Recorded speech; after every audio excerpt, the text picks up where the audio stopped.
శ్రీ గురుదత్త, జయ గురుదత్త. శ్రీపాద శ్రీవల్లభ చరితామృతంలో ఈరోజు మనం 8వ అధ్యాయం చదువుకుంటున్నాం. ఆ మరునాడు బ్రహ్మజ్ఞానము కొరకు తప్పించువారు బ్రాహ్మణులే. ఆ మరునాడు తిరుమలదాసు అనుష్ఠానము పూర్తి చేసుకొనిన తదుపరి ఇట్లు చెప్పనారంభించెను. నాయనా శంకరపట్టు, సాక్షాత్కారమగునప్పుడు 16 కళలు తమ తమ భూతములలోనికి చేరిపోవును. ఆయా దేవతాశక్తులు మూలభూతమైన తమ చైతన్యములోనికి ప్రవేశించును. ఆత్మజ్ఞానము, కర్మలు అన్నీయును బ్రహ్మస్వరూపములో ఐక్యమవును. అటువంటి బ్రహ్మజ్ఞానము కొరకు పరితపించువాడు ఎవరైనను బ్రాహ్మడే అగును. ప్రాణము, విశ్వాసము, ఆకాశము, వాయువు, అగ్ని, జలము, భూమి, ఇంద్రియములు, మనస్సు, అన్నము, ఆలోచన, మంత్రములు, కర్మలు, లోకములలోని నానా విధమైన నామములు అను వాటిని 16 కళలని అందురు. ఈ శ్రీపాద శ్రీవల్లభులు షోడశ కళా పరిపూర్ణ పరిబ్రహ్మ అవతారము. విధాత ముందుగా ప్రాణమును సృష్టించెను. ప్రాణమనున్నది విశ్వములోని సమస్త ప్రాణము, సూక్ష్మాత్మ హిరణ్యగర్భ నామములతో ఇది పిలువబడుతున్నది.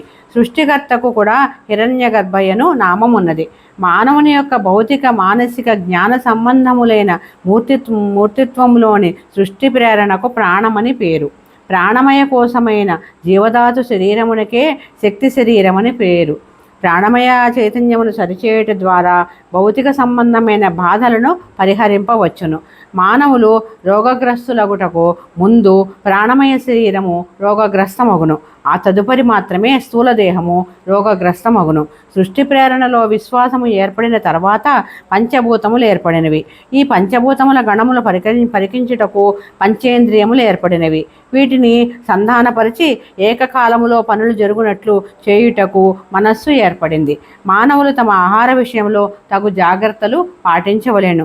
ఆహారము యొక్క సూక్ష్మాతి సూక్ష్మాంశముల వలన మనస్సు ఏర్పడుతున్నది.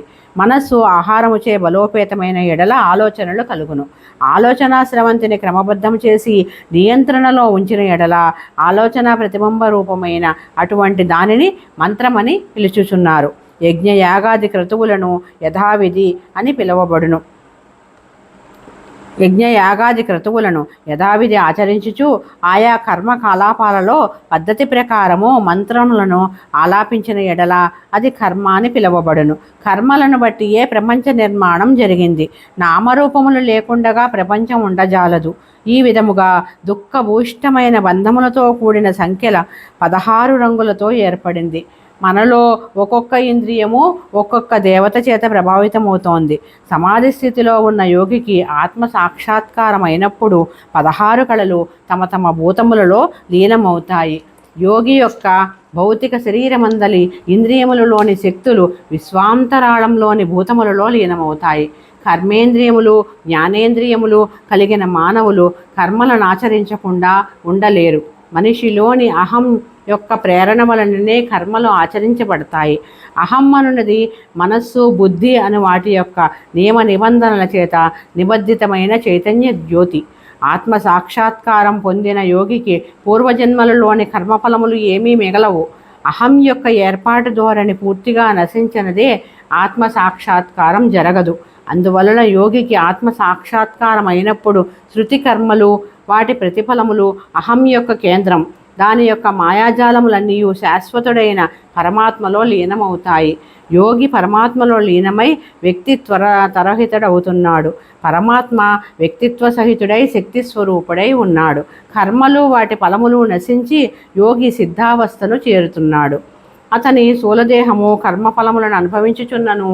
యోగికి స్థూలదేహ స్పృహ లేనప్పుడు ముక్తావస్థలోనే ఉండును. పరమాత్మ సిద్ధావస్థలో ఉన్న యోగి ద్వారా కూడా తన దివ్య లీలలను ప్రకటింపవచ్చును. యోగికి ఈ శక్తి సామర్థ్యములు తనకే ఉన్నవని భ్రమించిన పరమాత్మ వాటిని హరించి గర్వభంగము చేయును. యోగిని పరమాత్మ తన చేతిలోని పనిముట్టుగా వాడుకొనుటకు యోగి యొక్క అహంకారము పరమాత్మలో లయమైపోవలెను. శ్రీ బాపనార్యులు శ్రీశైల క్షేత్రములో శ్రీ మల్లికార్జున లింగంలోనికి, గోకర్ణంలోని మహాబలేశ్వర లింగంలోనికి, మరికొన్ని దివ్యస్థలములలోనికి సూర్యమండలము నుండి శక్తిపాతము చేసి ఉన్నారు. స్వయంభూదత్తుని అర్చామూర్తిలోని కూడా శక్తిపాతం జరిగింది. అగ్ని సంబంధమైన ఈ శక్తికి శాంతి జరపవలను, లేని ఎడలా అర్చామూర్తి యొక్క తీక్షణకు అర్చకునితో సహా అర్చనలు జరుపువారు అందరూ శిక్షింపబడుదురు. అనిష్ట ఫలములు సంప్రాప్తించును. స్వయంభూదత్తునిలోనికి సూర్యమండలము నుండి శక్తిపాతము జరిగిన విషయము అంతరజ్ఞానము కలిగిన యోగులు మాత్రమే గ్రహించగలరు. శ్రీశైలమునందు శక్తిపాతము శ్రీ బాపనార్యుల ఆధ్వర్యములో వేలాది మంది ప్రజల సమక్షంలో జరిగింది. సూర్యమండలము నుండి తేజస్సు వెలువడి అందరూ చూచుచుండగానే మల్లికార్జున లింగమునందు లీనమైంది. అసలు శ్రీపాద శ్రీవల్లభ అవతారమునకు ఈ శక్తిపాతమునకు అత్యంత గోపనీయమైన దైవరహస్యము కలదు. అది మహాయోగులకు మాత్రమే తెలుపవలసిన విషయము, తెలుసుకోదగిన విషయము. శ్రీశైలములో శాంతి జరిగింది. వేలాది మందికి అన్నదానము జరుగుట వలన జఠరాగ్ని శాంతింపబడింది. శక్తి ఉగ్రతత్వము వీడి శాంతితత్వములో నిలిచినప్పుడు సర్వసభములు ప్రశాంత స్థితిలో జరుగుచుండును. అయితే పీఠికాపురంలోని శ్రీ స్వయంభూదత్తుల్లో జరిగిన శక్తిపాతమునకు కంటికి కనిపించే నిదర్శనములు లేవు. అందువల్ల అక్కడ శాంతి ప్రక్రియలు కూడా చేపట్టలేదు. శ్రీ బాపనార్యులు శాంతి జరగవలనని, అన్నదానము జరగవలనని సూచించినను అచ్చటి పండితులు తమ కుతర్కములతో వారి ప్రతిపాదనను తోసిపుచ్చిరి. కాలము గతించుచుండెను. శ్రీపాద శ్రీవల్లభులు 2వ సంవత్సరంలోనికి ప్రవేశించిరి. శ్రీవల్లభులు అనేక లీలల ద్వారా వారిది షోడశకళా పరిపూర్ణమైన మహాయుగ అవతారమును విషయమును బోధ చేయుచుండిరి. తమ 16 సంవత్సరముల వయస్సులో పీఠికాపురమును వీడిరి. ఆ తర్వాత 14 సంవత్సరములు కురువపురము తదితర ప్రాంతములు సంచరించినను వారి వయస్సు మాత్రము 16 సంవత్సరముల యందే నిలిచి ఉండెను. 16 సంఖ్యకు మరి ఒక ప్రాముఖ్యత కలదు. శ్రీ దత్తాత్రేయ స్వామి వారు పూర్వయుగంలో 16 రూపములతో దర్శనమిచ్చి ఉండిరి. అవి 1 యోగిరాజు, 2 అతివ్రతుడు, 3 దిగంబర అవధూత శ్రీ దత్తాత్రేయుడు, 4 కాలాగ్ని శమనుడు, 5 యోగిజన వల్లభుడు, 6 లీలా విశ్వంభరుడు, 7 సిద్ధరాజు, 8 జ్ఞానసాగరుడు, 9 విశ్వంభరావధూత, 10 మాయాముక్తావధూత, 11 ఆది గురువు, 12 సంస్కారహీన శివస్వరూపుడు, 13 దేవదేవుడు, 14 దిగంబరుడు, 15 దత్తావధూత, 16 శ్యామకమలలోచనుడు. శ్రీ దత్తప్రభువులు భోగమోక్షప్రదులు. వారిని ఆరాధించుటకు వారి పాదుకలను ఆరాధించినా చాలును. వారి పాదుకలను 4 వేదములు 4 కుక్కల రూపంలో పొంది నాకుచున్నవి. అన్ని అపవిత్రతలను పోగొట్టగలిగిన వేదములే అపవిత్ర సునకములై వారి పాదముల వద్ద పడి ఉండగా వారి పవిత్రతను ఊహించుటకు మానవులకే కాదు, దేవతలకు సప్తర్షులకు కూడా అసాధ్యము. పూర్వము వామనావతార సమయమున వారికి సమకాలికుడుగా వామదేవ మహర్షి అనే ఋషి ఉండేవారు. వారు జన్మించినప్పుడు మాతృగర్భము నుండి తల ఒక పర్యాయము బయటకు వచ్చి పరిసరములను త్వరికించి తిరిగి గర్భస్థమయ్యను. అప్పుడు దేవతలు ఋషులు ప్రార్థించగా వారు మరలా జన్మించిరి. వారు ఆజన్మ బ్రహ్మజ్ఞానులు. శ్రీపాదుల వారి జననములోనూ అదే విధంగా జరిగింది. ఈ ప్రకారముగా 2 సార్లు జన్మించుట వలన వారు ఆజన్మ ద్విజులు, ఆజన్మ బ్రహ్మజ్ఞాన సంపన్నులు. వారు సంపూర్ణమైన అఖండ అనంత అద్వైత సచ్చిదానందముతో అవతరించిరి కనుక ఈ అవతారమున వారికి గురువను వ్యక్తియే లేడాయను. శ్రీపాదుల వారు గణేశ చతుర్థి నాడు చిత్తా నక్షత్రమునందు తులారాశిలో సింహలగ్నమునందు జన్మించిరి. వాస్తవమునకు వారు త్రిమూర్తుల యొక్క సంయుక్త రూపముగా కాక వారికి అతీతముగా ఉన్న ఒకానొక ప్రత్యేక తత్వము. అందువల్ల వారు త్రిమూర్తులకు అతీతమైన 4వ తత్వమని సూచించుటకు చతుర్థి తిథి నాడు జన్మించిరి. సృష్టి అందరి ప్రవృత్తి గణములు నివృత్తి గణములు రెండింటికి అధిపతి అయిన గణేశ తత్వముని సూచించుటకు గణేశి చతుర్థి దినమున ఆవిర్భవించిరి. చిత్తా నక్షత్రమునకు అధిపతి అంగారకుడు. అంగారకుని మంగళగ్రహమని కూడా అందురు. ఈ గ్రహము పాపస్థుడైన ఎడల జీవులకు అనేక అమంగళములు సంప్రాప్తించును. అన్ని అమంగళములను పరిహరించుటకు సర్వశుభములు ప్రసాదించుటకు వారు చిత్తా నక్షత్రమునందు జన్మించిరి. చిత్తా నక్షత్రమున శ్రీపాదుని అర్చించిన విశేష ఫలము కలుగును. శ్రీపాదుల వారు సాక్షాత్తు ధర్మశాస్త్ర కనుక హరిహరాత్మజుడైన అయ్యప్ప స్వామిని తెలియజేయుటకు తులారాశిలో జన్మించిరి. గ్రహములకు రాజైన సూర్యుని యొక్క సింహలగ్నములో జన్మించి వారు విశ్వప్రభువుననియు దర్బారు చేయుటకు వచ్చిన చక్రవర్తిననియు తెలియజేయుచున్నారు. శ్రీపాదుల వారికి తెలియని ధర్మ సూక్ష్మములు లేవు. ధర్మ సంకటములు ఏర్పడినప్పుడు వారిని ప్రార్థించిన సరి అయిన ధర్మపదము దర్శనీయమగును. శ్రీ దత్తప్రభువు నుండి త్రిమూర్తులు, వారి నుండి ముక్కోట దేవతలు, వారి నుండి 33 కోట్ల దేవతలు వచ్చినారు. అందువలన దత్తనామస్మరణ చేసిననే సమస్త దేవతాస్మరణ చేసిన ఫలము లభించును. శ్రీదత్తుని బ్రహ్మముఖమునకు ఋషి పూజ చేయవలేను. విష్ణుముఖమునకు శ్రీ సత్యనారాయణ వ్రతము, విష్ణు సహస్రనామము చేయవలెను. రుద్రముఖమునకు రుద్రాభిషేకము చేయవలెను. వారి బ్రహ్మముఖ జిహ్వయందు సరస్వతి కలదు. మధ్యముఖ వక్షస్థలమునందు లక్ష్మీ కలదు. శివముఖ వామభాగమున గౌరీదేవి కలదు. సృష్టినందలి సమస్త శ్రీదేవతా శక్తులను శ్రీపాదుల వారు వామభాగమునందు కలవు. సమస్త పురుషదేవతా శక్తులను శ్రీపాదుల వారి కుడిభాగమునందు కలవు. తిరుపతిలో 7 కొండల మీద వెలిసిన శ్రీ వెంకటేశ్వరుడు సాక్షాత్తు దత్తప్రభువే. వేం అనగా పాపములను, కట అనగా ఖండించువాడు, పారద్రోలువాడు అని అర్థము. వేంకారము అమృత బీజము, కట అనున్నది ఐశ్వర్య బీజము. అందువలన వెంకటేశ్వరుడు అమృత ఐశ్వర్య ప్రదాతయును, సకల పాపములను పారద్రోలువాడును. శ్రీ వెంకటేశ్వరుడు శ్రీపాద శ్రీవల్లభులను అభిన్నమూర్తులు. అప్పుడు నేను అంటిని, అయ్యా తిరుమలదాసు, వర్ణాశ్రమ ధర్మములు పాటించవలనని పూర్వపు పెద్దలు సూచించిరి. శ్రీపాదవల్లభులు దానికి కొంత భిన్నముగా చెప్పుచున్నారని తోచుచున్నది. నా సందేహమును నివృత్తి చేయవలసింది. అంతటి తిరుమలదాసు ఈ విధముగా చెప్పనారంభించను. నాయన, బ్రాహ్మణుడు బ్రహ్మజ్ఞానే అన్వేషణగా జీవించవలెను. అప్పుడు మాత్రమే సద్బ్రాహ్మణుడని పిలువబడును. తనకు హితమైన ధర్మములను త్యజించి దురాచారపరుడైన ఎడల అతడు దుష్ట బ్రాహ్మణుడగును. అతని యొక్క దురాచారములు మితిమీరిన ఎడల, అనగా గోహత్య చేసిన, గోమాంసము భుజించిన, పరశ్రీలోలత్వము మున్నగ వాటికి లోనైన ఎడల అతనిలో బ్రాహ్మణత్వము లేసమాత్రమునను లేదని గ్రహించవచ్చును. మితిమీరిన దురాచారాల వల్ల అతనిలోని బ్రాహ్మణ తేజస్సు సంపూర్తిగా హరించబడును. అతని శరీరమునందల జీవకణములు సహితము అనేక మార్పులకు లోనై చండాలత్వము నొందును. అప్పుడు నామమాత్ర బ్రాహ్మణుడు అగును. క్షత్రియుడు బ్రహ్మజ్ఞానకాంక్షుడై నిరంతరము తపస్సు వలన బ్రాహ్మణత్వము పొందవచ్చును. అప్పుడు జన్మసిద్ధముగా ఉన్న అతని శరీరమునందల జీవకణములు బ్రాహ్మణత్వమును పొందును. ఈ విధముగా బ్రాహ్మణత్వం పొందిన వాడు విశ్వామిత్రుడు. శనైశ్చరుడు 3 రాసులలో ప్రయాణము చేయు 7.5 సంవత్సరముల కాలములో ప్రతి మనుష్యునకు శరీరమునందల జీవకణములు మార్పులను చెందును. పాత జీవకణములు నశించును, కొత్త జీవకణములు సృష్టించబడును. ఈ ప్రక్రియ అంతయు మనుషులకు తెలియకుండానే జరుగుచుండును. క్షత్రియుడు తన క్షేత్రవృత్తిని వీడి శాంతరస ప్రధాన వృత్తి అయిన కృషి, గోగణ పోషణ వాణిజ్యాదుల యందు నిరతుడైన ఎడల, అది తీవ్ర దశకు వచ్చిన ఎడల అతనిలో క్షాత్రము ఎంత మాత్రమూ నిలవదు. అతని మనస్సు, బుద్ధి, శరీరము అనేక మార్పులకు లోనై వైశ్వత్వము నొందును. బ్రాహ్మణుడు క్షాత్రవృత్తిని అవలంబించిన పరశురాముని వలెనగును. పూర్వకాలమున ద్రోణాచార్యులు, కృపాచార్యులు జన్మతః బ్రాహ్మణులైనను క్షాత్రవృత్తిని అవలంబించలేదా? కుసుమశ్రేష్ఠి వైశ్యుడైనను క్షాత్రవృత్తిని అవలంబించలేదా? జన్మతః శూద్రుడైన నేను శ్రీపాదుల అనుగ్రహం వల్ల బ్రహ్మజ్ఞానము పొందలేదా? జన్మతః శూద్రుడైన వాడు కూడా నిరంతర కృషి వల్ల వైశ్యుడిగా గాని, క్షత్రియుడిగా గాని, బ్రాహ్మణుడిగా గాని మారవచ్చును.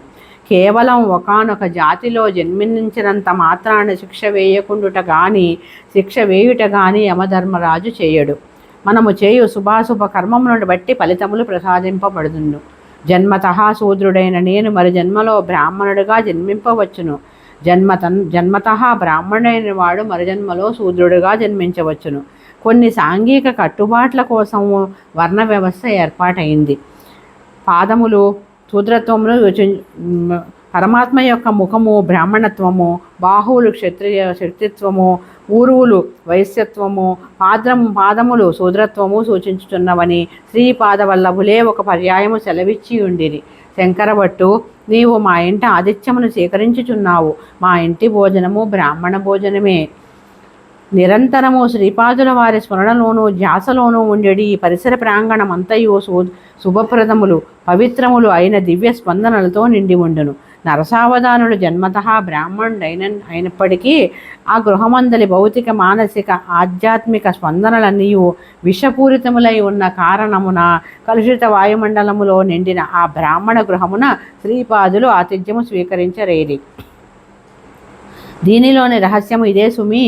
జీవులు తమ పరిణామ క్రమంలో కానీ విపరిణామ క్రమంలో కానీ కర్మసూత్రమును అనుసరించి జన్మించుటకు అసలు కులములు అన్నవి ఉండవలెను కదా.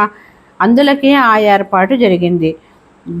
జాన్ అతడు జర్మనీ దేశస్థుడైనను బ్రహ్మజ్ఞానాన్వేషి అయిన కారణమున పరిణామక్రమం యొక్క చివరి దశలో కురువపురంలో శ్రీపాదుల దర్శన భాగ్యమై వారి అమోఘమైన అనుగ్రహమును పొందగలిగెను. నరసావధానులు పీఠికాపురవాస్తుడైనను అనేక సంవత్సరముల వరకు శ్రీపాదులకు అవతారమూర్తిగా గుర్తించలేకపోయిన కారణమున గుర్తించిన తదుపరి కూడా ఇంకనూ ఎంతయో సాధనాక్రమమున కానీ వానికి శ్రీదత్తుని అనుగ్రహము పొందసాధ్యము కాలేదు. అప్పుడు శంకరభట్టు ఇట్లడిగాను, అయ్యా, మీరు జీవకణములు మార్పు చెందురని చెప్పిత్రి, అయితే ప్రతి జాతికిని ఒక ఆత్మ ఉండునా? పార్వతీదేవి హిమవన్నగము కుమార్తె అని చెప్పుటలో భావమేమి? అంతటి తిరుమలదాసు ఇట్లనేను, ప్రతి జాతికి ఒక ఆత్మ ఉండును, అది ఒక మానసిక పదార్థమై ఉండును, అది దివ్యాత్మ అయిన శ్రీదత్తుని నుండి వెలువడిన భాగము, సదా దానితో ప్రత్యక్ష సంబంధము కలిగిన మహాశక్తి అది. నీవు అనుకున్నట్లు జాతి అనగా ఆ జాతిలో జన్మించిన వ్యక్తుల మొత్తము కాదు. స్పృహ కలిగి ఉండి జీవించి ఉండిన జీవులలో జీవకణములు ఏ విధముగా ఉండును, అదే విధముగా ఆ సామూహిక వ్యక్తిత్వమునందు ఈ వ్యక్తుల యొక్క వివిధములైన శక్తి సామర్థ్యములు గుణగణములు అంతర్లీనమై ఉండును. ఇదే విధముగా ప్రతి పల్లెకును ఆత్మ ఉండును, ప్రతి పట్టణానికి ఆత్మ ఉండును, ప్రతి దేశమునకు ఆత్మ ఉండును. మనము నివసించే భూమికి కూడా ఆత్మ కలదు. దానినే మనము భూమాత అని పిలుచుచున్నాము. అనగా ఈ భూమి యొక్క అభిమాన దేవతను భూమాత అనుచున్నాము. ఆమె యొక్క ఆత్మ పరమాత్మ నుండి వెలువడిన ఒకానొక మనస్సంబంధమును కలిగిన మహాశక్తి. ఇదే విధముగా హిమవన్నగము నందు అభిమానము గల దేవతాశక్తికి హిమవంతుడని పేరు. ఆ హిమవంతుని కుమార్తెయే హైమావతి. సర్వసాక్షి అయిన సూర్య భగవానుని కుమారుడు యమధర్మరాజు అనిన ఎడల జీవుల శుభాశుభ కర్మలను అనుసరించి తీర్పు చెప్పి పాపులను శిక్షించు దేవతాత్మ అని అర్థము. సూర్యభగవానుని వల్ల మాత్రమే సర్వజీవులు తమ తమ కార్యకలాపాలను సాగించగలుగు చైతన్యము పొందుచున్నారు. ఆకాశమున విరాజమానుడైన సూర్యుడు వేరు, ఆ సూర్యుని అభిమాన దేవతా స్వరూపముగా ఉన్న దేవతాత్మ వేరు. శ్రీపాద వల్లభులు 30 సంవత్సరముల వయస్సులో గుప్తమయ్యదనని నీతో చెప్పితేనే. కోటాను కోట్ల బ్రహ్మాండములలో వారి ప్రతి అణువులోనూ విలీనమయ్యదురు. వారు సర్వాంతర్యామి కదా, తిరిగి విలీనమొకట అనగానేమి అని నీవు అడగవచ్చును. వారు సర్వాంతర్యామిగా ఉన్నను వారి యొక్క శక్తి ప్రభావములు కొంత దూరముగా కోటాను కోట్ల బ్రహ్మాండములుగాను ఉన్నవి. వాటిలో పరిణామక్రమములు వేగిరపరచు ఉద్దేశముతో తమ శక్తి ప్రభావాలకు దగ్గరగా వారు వాటిని ఆకర్షించెదరు. సమస్త సృష్టిలోనూ పరిణామ దశలో ఒకానొక విపత్కర పరిస్థితి ఏర్పడినప్పుడు ఈ విధముగా శ్రీ దత్తాత్రేయుల వారు అవతరించెదరు. ఇనుమును సూదంటూ రాయ ఆకర్షించును. అదే ఇనుము మాలిన్యముతో కూడి ఉన్నప్పుడు ఆకర్షణ అత్యంత బలహీనమగును. మాలిన్యములను రహితమనర్చి సృష్టి అందలి ప్రతి అణువును తమ వైపు ఆకర్షించుకొని విశ్వ పరిణామమునకు వినూత్న దిశను ఇవ్వదవలచినప్పుడు మాత్రమే ఈ విధమైన అవతారం వచ్చును. శంకరభట్టు తిరుమలదాసును ఇట్లడిగాను, అయ్యా, అహల్య, ద్రౌపది, సీత, తారా, మండోదరి తదా పంచకన్యాం పటేన్నిత్యం మహాపాతక నాశనమే అని చెప్పుదురు కదా. ఈ విషయము నాకు అంత సులభముగా అర్థమొకటలేదు, వివరింప ప్రార్థన. అంతటి తిరుమలదాసు ఇట్లు చెప్పాను, అహల్యను దేవేంద్రుడు మోహించెను, ఆమెను పొందవలనని మాయోపవాయము పన్నెను. కోడి రూపము ధరించి కొక్కరొకో అని అరిచెను. వేకువజాము అయ్యనని అనుష్ఠానము కొరకు గౌతముడు బయలుదేరెను. మహాపతివ్రత అయిన అహల్యను అతను తాకజాలడు. దేవేంద్రుడు దేవతాశక్తుల కలవాడు గనక అహల్య వ్యామోహమున ఉన్న అతని తీవ్ర మనస్సు యొక్క శక్తి వలన అహల్యను పోలిన స్త్రీ రూపము ఆవిర్భవించెను. మాయా అహల్య రూపము యొక్క శరీరమునందలి జీవాణువులనియు దేవేంద్రుని తీవ్ర మనశ్శక్తి వలన మాత్రమే ఏర్పడెను. మాయాహల్యతో సంగమించిన ఇంద్రుని చూసి ఉగ్రుడైన గౌతముడు వారిద్దరినీ శపించెను. అంతటా అహల్య, ఓ తెలివి మాలిన ముని, ఎంత పని చేసితివి అనెను. అహల్య గౌతమముని కంటేను ఆధ్యాత్మికంగా ఉన్నత స్థితి ఎందు ఉండెను. అహల్య శాపం వల్ల గౌతముడు 12 సంవత్సరములు మనశ్చాంచల్యము నొంది శివార్చనము స్వస్థుడాయెను. అహల్య తన శక్తి జడత్వము నందెను. దానితో ఆమె శరీరము కూడా జడత్వము నుండి పాషాణమయ్యెను. శ్రీరాముని పాదధూళి వల్ల అహల్యకు శాప విమోచనము కలిగెను. అందువలన అహల్య పరమ పవిత్రురాలని గ్రహించుము. శాపగ్రస్తుడైన దేవేంద్రుడు పంచపాండవులుగా జన్మించెను. 5 రూపములైనను 5 మనస్సులున్నను వాటికి ఆధారభూతమైన ఆత్మ ఒక్కటే. ఇది ఒక విచిత్రమైన విషయము. శచీదేవి ద్రౌపదిగా యజ్ఞకొండమున ఆవిర్భవించెను. ఆమె అయోనిజ. అసలైన సీతను అగ్నిదేవుడు తన గర్భమున దాచెను. మాయాసీతను రావణుడు లంకకు కొనిపోయెను.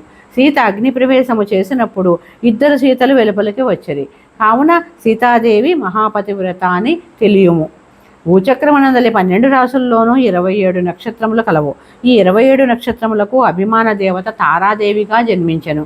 ఆమె నిండు యవ్వనవతిగా ఉండగా గురుబ్రహ్మ అభిమాన దేవత అయిన బృహస్పతి మోహించెను. ఆమెను వివాహమాడెను.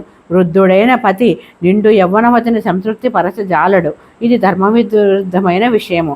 వివాహ సందర్భమున చేసిన ప్రమాణములను ఉల్లంఘించుట క్షంతవ్యము కాదు. తారాదేవికి బృహస్పతిని చూసినప్పుడు భర్తృభావమే కలిగేది కాదు. ఆమెలో తన ఎడల భర్తభావమును కలిగించవలసిన బాధ్యత బృహస్పతి మీద కలదు. సర్వధర్మములు తెలిసిన అతడు ధర్మవిరుద్ధముగా ప్రవర్తించెను. తారాదేవి శరీరమునందల జీవాణువులు ఆమె మన ప్రవృత్తికి అనుగుణంగా అనేక మార్పులు చెందెను. ఆమె మనస్సునందు చంద్రుని రూపము నిలిచి ఉండెను. ఆమె హృదయము చంద్రాధీనమై ఉండెను. ఈ విధముగా పరిణామస్థితి నొందిన తారాదేవి పూర్వము బృహస్పతిని వివాహమాడిన తారాదేవి ఎంత మాత్రమూ కాదు. అందువల్ల తారాచంద్రుల కలయిక ధర్మ విరుద్ధము కాలేదు. సృష్టి నియమముల ప్రకారము 27 నక్షత్రములను చుట్టివచ్చుట చంద్రుని ధర్మము. అది గురుగ్రహ ధర్మము కాదు. ఈ విధముగా గురుగ్రహము సంచరించిన ధర్మ విరుద్ధమగును. ధర్మ విరుద్ధమైనది ఏది విచ్ఛిన్నము కాక తప్పదు. కావున 27 నక్షత్రముల అభిమాన దేవత అయిన తారాదేవి చంద్రమండల అభిమాన దేవత అయిన చంద్రునికి చెందుటయే ధర్మము. నాయన, ఈ ధర్మసూత్రమును అనుసరించి తారాదేవి మహాపతివ్రత. భీష్ముడు అంపశయ్యపై ఉండగా ధర్మరాజునకు హితోపదేశము చేసెను. చెడు జరుగునప్పుడు సాధ్యమైన ఎడలా దానిని నిరోధింపవలెను, లేదా ధర్మ విరుద్ధమైన పని జరుగు ప్రాంతము నుండి వైదొలగవలెను అని చెప్పుచుండెను. అది వినిన ద్రౌపది పక్కున నవ్వెను. అంతట భీష్ముడు ఇట్లనియెను, ద్రౌపదీదేవికి మానభంగము జరుగు సందర్భమున నేను మిన్నకుంటిని. అప్పట్లో దుర్యోధనాదుల భోజనమును నేను చేయుచుంటిని. అందువలన నా బుద్ధి బస్టుపట్టిపోయెను. ఆ చెడు రక్తమంతయు ఇప్పుడు శరీరము నుండి బయలువెడినది. ఇప్పుడు నా బుద్ధి కల్మషరహితముగా ఉన్నది. సత్యము బోధపడింది అనెను. జీవి పరిణామ దశలో అనేక జన్మలు ఎత్తుచూ ఉండును. కొన్ని జన్మలలో స్త్రీగాను, మరికొన్ని జన్మలలో పురుషుడుగాను కూడా జన్మించవచ్చును. మానవ జన్మ లేకుండా పశుపక్షాది జన్మలు కూడా ఎత్తవచ్చును. మండోదరి ఒకానొక జన్మలో పురుషుడిగా జన్మించెను. ఆ జన్మమందు ఆమెకు చంచల స్వభావురాలైన ఒక భార్య, దుష్ట ప్రవృత్తి గల ఒక భార్య, మృదు స్వభావము గల ఒక భార్య ఉండేది. చంచల స్వభావురైన భార్య విభీషణుడిగా జన్మించెను. కల్పాంతమునందు వీరు ముగ్గురును మండోదరి పురుషుడిగా జన్మించినప్పుడు అతనికి భార్యలే. ప్రస్తుత జన్మమున మండోదరి వాలికి భార్య కాగా అంగదుడు జనించెను. తదుపరి రావణునికి భార్యగా అయ్యను. రావణవధానంతరము విభీషణునికి పట్టపురాణి అయ్యను. వాలికి భార్యగా ఉన్నప్పుడు జీవాణువులు, రావణుని భార్యగా ఉన్నప్పుడు జీవాణువులు, విభీషణునికి పట్టపురాణిగా ఉన్నప్పుడు జీవాణువులు వేరువేరుగా ఉన్నవి. అందువల్ల మండోదరి కూడా మహాపతివ్రతయే. అప్పుడు శంకరభట్టు ఇట్లడిగాను, అయ్యా, స్త్రీలకు ఒకే భర్తతో ఉండవలనని, పురుషులు ఏకపత్ని వ్రతులై ఉండవలనని చెప్పుదురు కదా. బహుభార్యాత్వము కానీ బహుభర్తృత్వము కానీ నిందనీయములు కదా. అంతటి తిరుమల దాసు ఇట్లు చెప్పాను, నీవు చెప్పునది అక్షరాల నిజం. ఒకడు నిష్కారణముగా భార్యల హింసల పాలు చేసిన ఎడల 7 జన్మముల బాల వైధవ్యము నొందునని చెప్పబడినది. ఒక పురుషుడు 4-5 స్త్రీలను వివాహమాడిన ఎడల మరుజన్మమున ఆ పురుషుడు స్త్రీగా జన్మించును.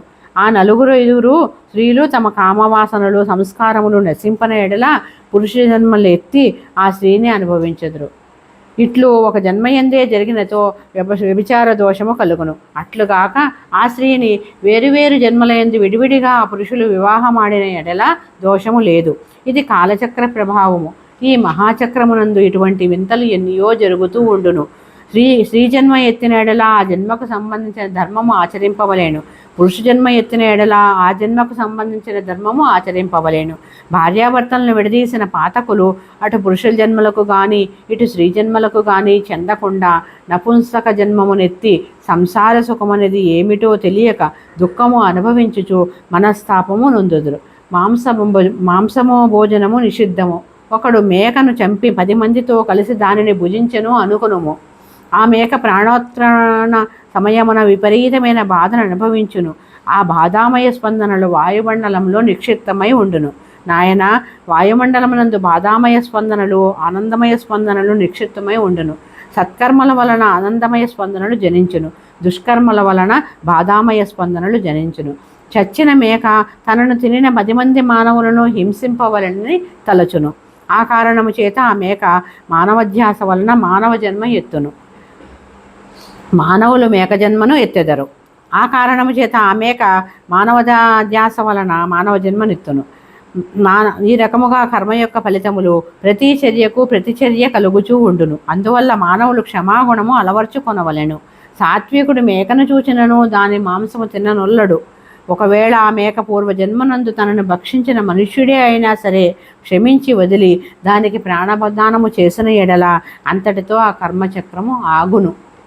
పీఠికాపురవాసుల సాంఘాతిక పుణ్యము, సాంఘాతిక పాపము ఒక్కసారి ఫలించి శ్రీపాద శ్రీవల్లభ జననమునకు కారణమాయెను. పుణ్యజనులు వారిని శ్రీదత్తునిగా గ్రహించి శుభ ఫలితములు పొందిరి. పాపజనులు వారిని శ్రీదత్తునిగా గ్రహింపక మరింత అశుభ ఫలితాలు పొందిరి. శ్రీదత్తుని ఆరాధించుచు శ్రీపాద వల్లభుల వారిని నిందించుచు రౌరవాది నరకములు పొందుదురు. ఈ విషయము అర్థం కానప్పుడు మౌనం వహించుట మంచిది. అంతేకాని దివ్య భవ్యమైన ఆ శ్రీమన్ మహామంగళ రూపమును నిందింపరాదు. వారి ముఖమును ఆరతులిచ్చుచు పాదములకు మేకులు కొట్టువారు, ఈ శ్రీ దత్తావతారమును నిందించువారు సుఖవ్యాధుల పాలయ్యెదరు. అంతేగాక శ్రీదత్తుల వారు ఒకానొక విచిత్రమైన యోగశక్తిని తన అనుగ్రహ లీలలో చేర్చిరి. పుణ్యజనులకు శ్రీ దత్తనామస్మరణమున సర్వమనోరథములు ఆయాచితముగా అప్రయత్నముగా సిద్ధించును. శ్రీవల్లభుని నిందించు పాపజనులకు విచిత్ర పద్ధతిలో విఘ్నములు అనిష్టములు కోకల్లులుగా జరుగుతూ ఉండును. శ్రీపాదుల వారికి ఇది అగ్నిస్వరూపము. వారు ధరించినది అగ్నివస్త్రము. వారు పవిత్రమైన యోగాగ్ని స్వరూపము. వారి పాదకుల మహిమను వర్ణించుటకు యుగములు చాలవు. వేదోపనిషత్తులు కూడా శ్రీ పాదుకా మహిమను వర్ణించి సంతృప్తిగా చెప్పగలుగుట అసాధ్యము. ఎన్ని యుగములు గడిచినవి, ఎన్ని కల్పములు గడిచినవి, ఎన్ని సృష్టి స్థితి లయలు జరిగినవి, కానీ దత్తుల వారు దత్తులే. వారికి సాటి మరెవ్వరూ లేరు. వారు సాక్షాత్తు శ్రీపాద శ్రీవల్లభులే. సృష్టిలోని ప్రతి అణువును ఈ పరమసత్యమునకు సాక్ష్యము పలుగును. పీఠికాపురమునకు ఒక విచిత్రమైన అవధూత వచ్చెను. అతడు ఉన్మత్త సిద్ధుడు. అతడు తిట్లు శాపనార్థముల మూలన ఆశీస్సులు అందచేయు వింత సాధువు. అతడు ఎవరినైనా పొగిడిన ఎడల అవతల వ్యక్తి యొక్క పుణ్యఫలం క్షీణించినట్లే. ఆ సిద్ధుని పీఠికాపుర వాసులు స్వయంభూదత్తుడు ఎక్కడున్నాడు అని అడిగిరి. అప్పుడు ఆ సిద్ధుడు స్వయంభూదత్తుడు సమస్త పుణ్యక్షేత్రముల్లోనూ స్నానము చేసి ఏలానదిలో ఉన్నాడని చెప్పెను. అంతటా ఏలానదిలో ప్రయత్నం చేయగా స్వయంభూదత్తుని విగ్రహము బయలుపడింది. దానికి ఒక శుభముహూర్తమున అపర సర్వమంగళాదేవి అయిన సుమతీ మహారాణియు బ్రహ్మతేజో విరాజితులైన అప్పలరాజశర్మయు పునఃప్రతిష్ఠించిరి. ఇది ఆ సిద్ధుని కోరిక మేరకు జరిగినది. ఆ మహోత్సవమునకు శ్రీ బాపనార్యులు ఆధ్వర్యము వహించిరి. ఆలయంలో పునఃప్రతిష్ఠ జరిగిన నాడు శ్రీ సిద్ధుని బాపనార్యులు తమ ఇంటికి భిక్షకు పిలిచిరి. ఆ సిద్ధుడు వల్లే ఎనిరి. తాతగారి ఇంట ఉన్న శ్రీపాదులను ఆ సిద్ధుడు దర్శించెను. కేవలము 2వ సంవత్సరము వయసు ఉన్న నడుచుచున్న ఆ దివ్య శిశువుపై వారికి అమితమైన పుత్రవాత్సల్యం కలిగింది. మేనమామ అయిన వెంకావధానుడు భుజముపైకెక్కి వినోదముగా మేనమామ పిలకతో వింత వింత చేష్టలు చేయుచూ సిద్ధుని వంక చూచుచి శ్రీపాదులు నవ్వసాగిరి. ఆ నవ్వును విని సిద్ధుడు సమాధిస్థితుడయ్యను. అందరూ ప్రకృతిస్థుడైన తదుపరి శ్రీపాదుల వారు, మాధవ, నాకు 16 సంవత్సరముల వయసు వచ్చే వరకు నీ కోరిక మేరకు బుక్కరాయుడనే హిందూ సామ్రాజ్యము స్థాపించబడును. హరిహరునకు బుక్కరాయునికి నీవు తోడై ఉండుము. నీవు విద్యారణ్య మహర్షి నామమున విఖ్యాతుడవయ్యడవు గాక. నీ సోదరుడైన సాయనాచార్యుని ఇంట రాబో శతాబ్దాల్లో గోవింద దీక్షితులు జన్మించును. అతను ఆ గోవింద దీక్షితుడు ఎవరో కాదు, నీవే. రాజర్షివై తంజావూరు మహామంత్రివై వర్ధిల్లెదువు కాక అనిరి. అంతటా ఆ సిద్ధుని కన్నుల వెంట ఆనందబాష్పములు జలజలా రాలెను. అతడు శ్రీపాదుల వారిని అక్కున చేర్చుకొనెను. అలవోకగా శ్రీపాదుల వారు సిద్ధుని పాదములకు నమస్కరించిరి. సిద్ధుడు ఇది ఏమి వింత అనెను. అంతటా శ్రీపాదులిట్లనిరి, నీవు శృంగేరీపీఠమును అధిష్ఠించి విద్యారణ్య నామమున విఖ్యాతుడవయ్యదవు. నీ శిష్య పరంపరలో 3వ వాడిగా నీవే కృష్ణ సరస్వతి నామమున జనించెదవు. నీకు నా యందు పుత్రవాత్సల్యము మిక్కుటముగా ఉన్నది కావున నేను నృసింహ సరస్వతి నామమున తిరిగి అవతారం ఎత్తునప్పుడు నీవు కృష్ణ సరస్వతి నామమున నాకు కాశీలో సన్యాస దీక్ష ఇచ్చెదవు. దీనికి కాశీ విశ్వేశ్వరుడును అన్నపూర్ణమాతయును సాక్షి. నీవు సన్యాసి ధర్మమును పునరుద్ధరింపవలెను. వశిష్ఠ శక్తి పరాశర త్రయారుషి ప్రవరాన్విత పరాశర గోత్రోద్భవులును ఋగ్వేదులును అయిన వాజపేయాజుల మాధవాచార్యుడు విద్యారణ్య మహర్షిగా వినతిగాంచి తీరును. నాయనా, రేపు నీకు మరిన్ని విషయములు చెప్పెదను అని తిరుమలదాసు ఈరోజు జరిగిన వృత్తాంతమును ముగించెను. శ్రీ గురుదత్త జై గురుదత్త, శ్రీ గురుదత్త జై గురుదత్త.